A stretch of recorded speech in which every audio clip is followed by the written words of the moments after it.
Iran-Israel युद्धामुळे भारतातील कृषी क्षेत्रावर गंभीर परिणाम होण्याची शक्यता आहे, ज्यामध्ये प्रामुख्याने खतांच्या किमतीत वाढ, कंटेनरच्या तुटवड्या निर्यातीमध्ये घट आणि मालवाहतूक खर्च दुपटीने वाढणे यांचा समावेश आहे. हार्मोनच्या सामुद्रधुनीतील तणावामुळे इंधनाचे दरही वाढू शकतात, कारण आजही शेती हा भारताचा प्रमुख आणि मूलभूत व्यवसाय मानला जातो. इराण-इस्रायल युद्धाच्या कृषी क्षेत्रावर होणारा परिणाम पुढीलप्रमाणे पाहू. खतांचा तुटवडा आणि महागाई. भारत खतांच्या आयातीसाठी आखाती देशांवर अवलंबून आहे. युद्धामुळे खत उत्पादनासाठी लागणारा कच्चा माल आणि नैसर्गिक वायूंच्या पुरवठ्यांवर परिणाम होऊन खतांच्या किमती वाढू शकतात. पश्चिम आशियातील तणावामुळे भारताची विशेषतः डाळिंब, फळे, द्राक्षे, बासमती तांदूळ अशांची निर्यात धोक्यात आली आहे. वाहतूक मार्गातील व्यत्ययामुळे मालवाहतूक खर्च दुप्पट किंवा तिप्पट होण्याची भीती व्यक्त केली जात आहे, ज्यामुळे शेतकऱ्यांचे उत्पन्न कमी होऊ शकते, कारण अनेकदा अनेक पीक हे इतर देशात पाठवले जातात. उदाहरणार्थ तांदूळ, कापूस, मसाले यांसारखे अनेक पदार्थ भारतातील इतर देशांना निर्यात करत असतो आणि यामुळेच यावर परिणाम होऊन भारतीय शेतकऱ्यांचे उत्पन्न घटू शकते.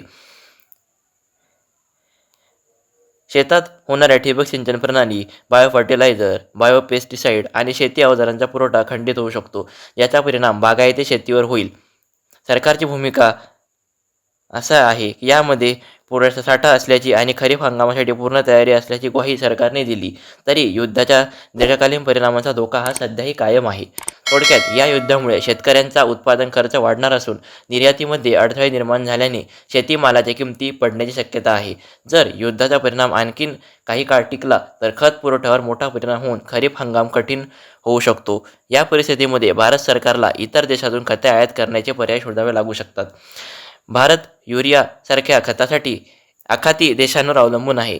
यामुळेच हार्मोन्सचे समुद्रधुनी दोन्ही बंद केल्यामुळे भारतात विविध खतांचा मोठ्या प्रमाणात तुटवडा निर्माण होऊ शकतो.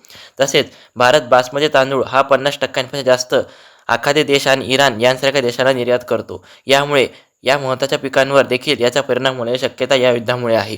एका आकडेवारीनुसार 2024-25 मध्ये भारताने 60 लाख टन तांदूळ देशांना आयात केला होता. तसेच खते, कीटकनाशके आणि इंधनावर होणारा खर्च वाढल्यास त्याचा परिणाम अन्नधान्याच्या किमतीवर होऊ शकतो.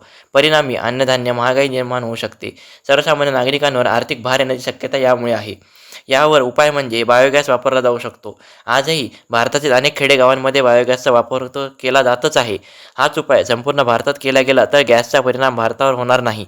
भारतात आज बायोगॅसचा वापर 1% कमी केला जातो. 2026च्या सुरुवातीला देशामध्ये 167 बायोगॅस प्लांट कार्यरत आहेत, पण सध्याची परिस्थिती बघता यांसारख्यांची वाढ होणं अत्यावश्यक आहे, जेणेकरून भारतात गॅस टंचाईचा सामना सहजपणे केला जाऊ शकतो. आणि आत्ताच आपण जे पाहिलं की शेतीवर काय परिणाम होत आहे, यावरही असे परिणाम रोखण्यापासूनही मदत केली जाऊ शकते. युद्धामुळे भारताच्या अतिशय महत्त्वपूर्ण असणाऱ्या शेती व्यवसायावर जो परिणाम होत आहे, याबद्दल आपल्याला काय वाटते हे आम्हाला नक्की कमेंटमध्ये सांगा आणि आमच्या चॅनलला नक्की सबस्क्राईब करा. धन्यवाद.